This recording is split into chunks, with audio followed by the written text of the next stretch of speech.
Welcome back to the Fantasy Formula, and we're coming to you after an electric Emilia-Romagna Grand Prix. Zach, I'm sure you're ready to turn the page after some tough luck last weekend.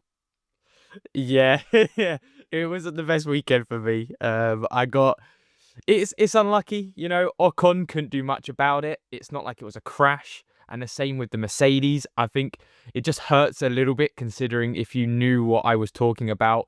I did quite like the differential of the Red Bull play, but swings and roundabouts. We come again. We've got a lot to think about heading into Monaco, so at least that's keeping my spirits high. And these are the kinds of decisions that we're going to be on the wrong side of multiple times throughout the year.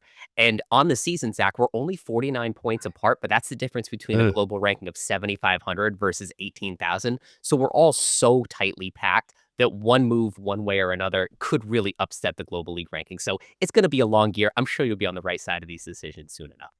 Remember, please be sure to like the video because it makes a world of difference to our show. Now, Zach, let's start with a reminder about the Ferrari Mini League. And this started up before the Emilia-Romagna Grand Prix last weekend, and it runs for the next two more races throughout the rest of this triple header. You can win some great prizes from Ferrari, including signed merchandise. So far, we're off to an okay start, but we still have two more races to go one way or another. Yeah, I mean, I'm happy they've started putting some of these mini leagues in. I do enjoy it. It's just another element of the game that we can look forward to.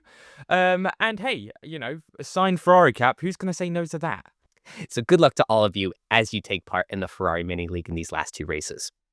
Let's jump right into previewing Monaco, and I want to start by going over a big change for this season. Monaco always puts up the fewest overtakes on the calendar, and usually that's bad enough. But an early red flag last season meant that most teams took their mandatory one stop right away, and only 6 drivers stopped during racing conditions. So this was a really brutal race for us to watch at home. But now this year, the FIA are mandating 2 stops and at least 3 sets of tires during the race. So considering those C6s, which were so disruptive at Imola, are making a return this weekend, I think we could see some chaos. I imagine teams that qualify low are going to take a punt on some crazy undercut and overcut strategies. And with how little grip that C6 had during qualifying at Imola, we could see more red flags in qualifying on Saturday. So, Zach, I think we're going to have to hope for some good luck this week because we'll have some wild outcomes. Yeah, and I just hope on that sort of element to it that we do see different strategies at play and not everyone pitting around the same lap or two. Because if we get something like that, it could not help the issue. But if we do see some like really audacious strategies from some of the lower teams, like genuinely someone pitting after the first lap or something like this, just trying something out of the blue, see what can happen, then we could be on for actually a really exciting race. And what I found out is, well, it's not big news, but whenever we have a great race, it's also great fun watching the F1 Fantasy as well. And I'd keep an eye too, now that we have to have 2 pit stops, those constructors that tend to score more points in the pits have more bites at the apple of having a sub 2-second pit stop or one of those 10-point pit stops as well. So I'm keeping a very close eye on Ferrari, especially after an underwhelming week for Mercedes last weekend. So that extra pit stop could factor into some of our decision making this week. Another big decision that a lot of folks have heading into Monaco is whether or not to use the Limitless chip. We already used our chip back in Miami, but for those of you that are still considering when to use the chip, I know Monaco is a pretty popular location to do it. Zach, do you think that the uncertainty of Monaco this weekend and some of the changing strategies we'll see impacts whether or not folks should use the chip? Well, it's a tough one to call because I do think straight away if you did do that like triple McLaren Sauber play last weekend, you're good set up for Limitless, budget wise at least on a foundation level, and also just on the fact that Piastri, Antonelli, McLaren, Mercedes builds. I believe the cheapest one now is only 113.5. And come after Monaco, it's going to be cheaper because then Alonso, Lawson, all of these drivers are potentially going to be less than 5 million. So I genuinely do think this is the last chance, 100%, that you'll have before you're facing using Limitless with people who have 280 drivers and 280 constructors, which again isn't the end of the world because you should still have a good delta on points, but it's just not going to be as good as anyone who used it earlier. One thing I'm keeping an eye on too, I know it's really hard to plan for this chip, but Final Fix could be in play this weekend in Monaco. I'm thinking of something like Sergio Perez, his last 2 seasons with Red Bull, was knocked out in Q1 and was just marooned in the bottom 5 on the grid during a race because he couldn't really overtake anybody. So if you have one of those elite drivers that gets knocked out in Q1, you may want to consider the Final Fix. Especially considering we have these C6 tires that threw drivers for a loop last week at Imola and 5 rookies going around a really tight circuit, you could have a poorly timed red flag when someone's trying to get their flying lap in. So there could be some weird qualifying results that us to use this chip that we only get once per year. So now heading into this Grand Prix weekend, the budget building for everyone is like every single Grand Prix weekend. It's changing constantly, but there were a few names that we knew coming into this race weekend would be quite hot topics, and one of them definitely is Pierre Gasly. We knew with his Miami points, once we got past that like bump in Imola because he still had a DNF to his name, then he would be looking brilliant on points. And I mean, Gasly, this is a really low price for him. I do think he's going to be sort of like Colapinto was last weekend. He's going to be the guy that I think we're going to be seeing on everyone's team. But then you've also got people like Yuki Tsunoda, who would be a differential play at 14.6 million, but he only needs -2 to go up 0.2 million and 11 to go up 0.6. And if he can just get qualifying right, we know that Red Bull can be in the top 10. Again, it's a differential because the seat's cursed, but -2 just for 0.2 also isn't terrible.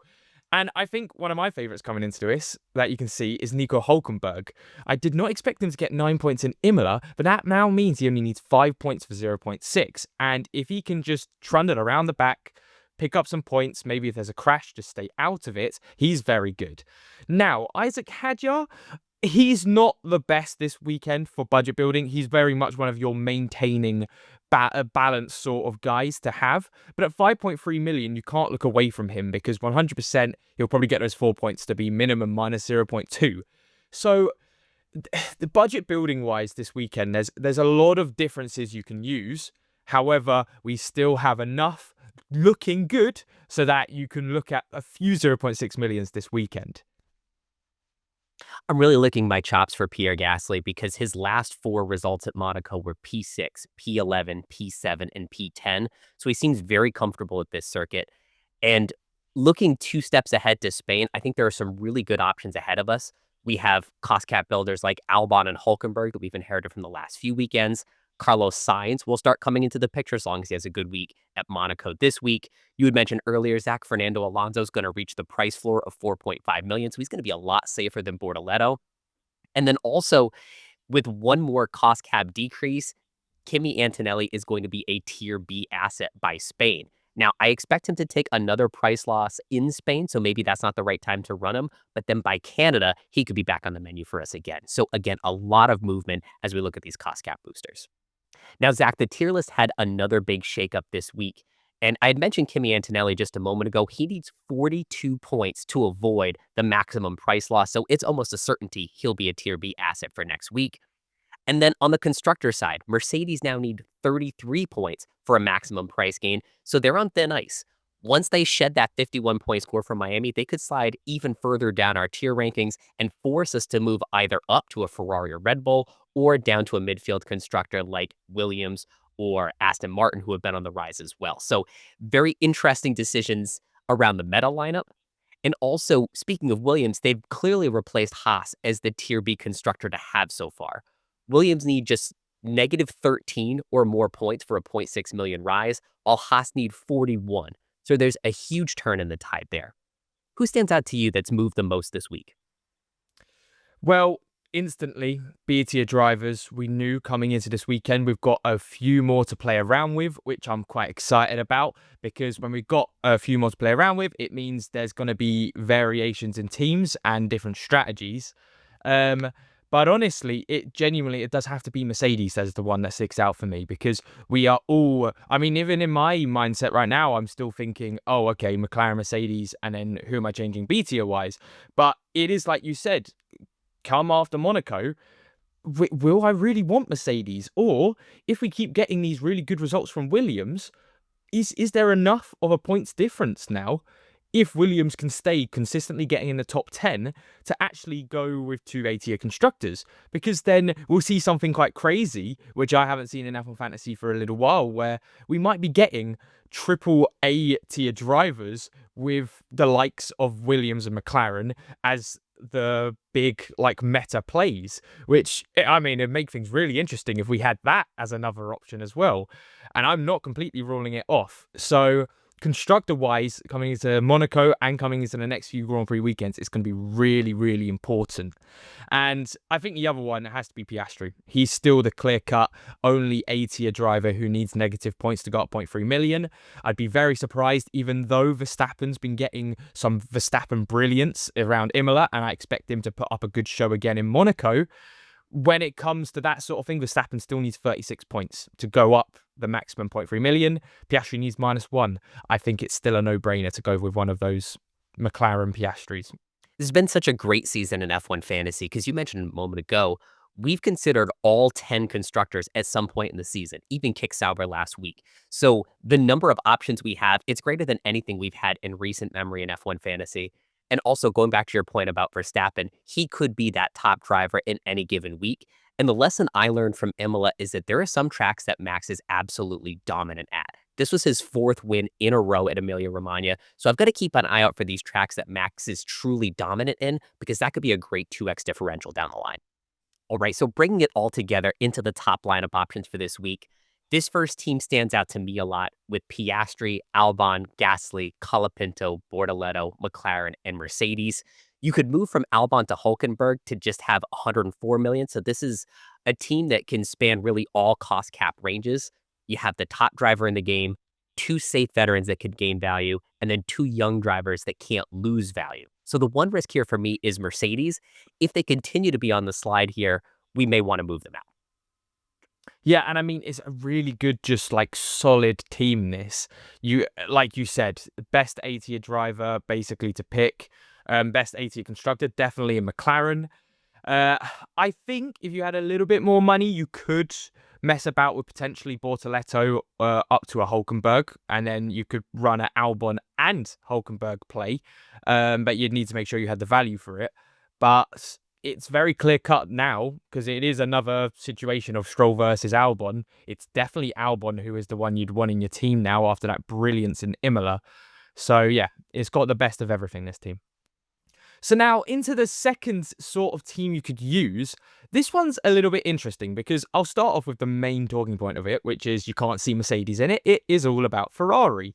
And like Adam mentioned earlier in the show, Ferrari with their pit stops could be huge around a track like Monaco. With the 2 stops like you have to do, it very much becomes we know how good they are at pit stops this season. You might want to bring them in, especially with a normal race weekend.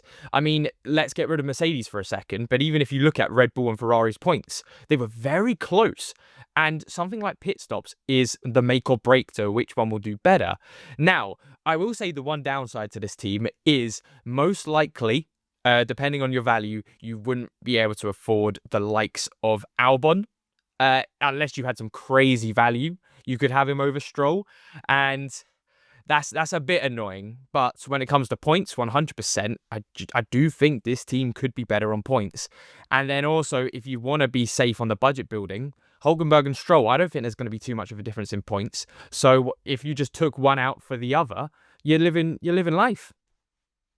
I think the beauty of this lineup, too, is that most teams, depending on what you ran at Imola, could get to this lineup in 2 transfers. Zach, you and I can both get there, even though we started the week with very different teams, can get to this lineup with 2 transfers. So let's see what free practice holds for both Mercedes and Ferrari. If Mercedes are on the slide and Ferrari are continuing to be on the rise, or we just want that differential to ensure we get the cost cap gain from Ferrari, this could be the team to beat. Now, this last team is fantastic for cost cap gains. It's Piastri, Albon, Stroll, Gasly, Hulkenberg, McLaren, and Williams. So bringing in Williams as a B-tier constructor opens up enough cost cap for all of these cost cap gainers on the driver's side. You also have this dream team of veterans that will be a bit safer around the Monaco circuit than this crop of rookies. Certainly, Bortoleto and Colapinto can't lose any value this week, but they can crash out of the race and give you a -20. So I think this is a very safe team but it might require a wild card or taking a -10 or -20 because there's a lot of shuffling you have to do. Yeah, I think this team is going to be one of the, because I think I can still call it a differential, because I think people are still looking at the meta being Piastri, McLaren, and at least Mercedes, Ferrari, or Red Bull, one of them. But I think this is going to be really, really big choice for a lot of people. And it genuinely is. You have basically the best of the budget builders, bar the likes of Colapinto and Sonoda. You can't go wrong with something like this. Albon versus Stroll. You don't need to worry about that. You've got both of them. It's I do like the look of this. And yes, Williams getting that 0.6 million extra in budget is great, but we have to make sure that they are still looking like top 10 finishing positions coming into Monaco. And I think they will be. I do genuinely think there will be. We've seen now their form doesn't look like it's dropping anytime soon, but just be careful, because with the likes of having a B tier constructor in your team, you do run the risk of, if both drivers don't get into Q3, then you've got an issue of not getting those extra 10 points. And then around Monaco, that could be a whole other kettle of fish if it just doesn't work out for you. Yeah, that's a great point. We can't expect both Ferraris and Kimi Antonelli to miss Q3 every week, and that just makes life harder for constructors like Williams. So we'll be interested to see if they can keep that pace this weekend. Now, heading out of Imola, it wasn't all doom and gloom for me, at least, because this weekend round, I just pipped out Adam. My, didn't get close between us. 3 points separated us. And I don't know what those 3 points are. I'm trying to clock in my head what it could be, but it was brilliant fun getting both the qualifying and race picks done. And if you want to join in with the fun, make sure to head over to the FanAmp app, where you can do your predictions every single Grand Prix weekend, and you can compete with all of us over on the Fantasy Formula. Congratulations to last week's winner, Mara Lusk. Congratulations on winning your gift cards. Looks like Terry might have forgotten to play during the Grand Prix, so we've got one thing to even the score if he brings up his world ranking this week. Zach, closing things out for this week, let's talk about the Fantasy Formula Featured League, where Alpha Team MB holds on to the top spot, even though they ran Mercedes last week. So now we're starting to get to the point in the season where even if you haven't used all your chips, you could contend for the top spot in this league. And if you avoided Mercedes, Limitless was actually pretty huge, since we had one team hit 378 points with the 2x boost on Max, avoiding Mercedes and running the Red Bull constructor. That is a brilliant differential you love to see working out. We'll be back this Saturday at 9 a.m. Eastern, 2 p.m. BST for our next live show. I expect some more uncertainty as the practice sessions unfold, so it should be another fun hour for us. Whew, Monaco maybe potentially is going to be a great race. Who knows? Let's see what these pit stops can do. Thank you all so much for watching, and we'll see you on Saturday.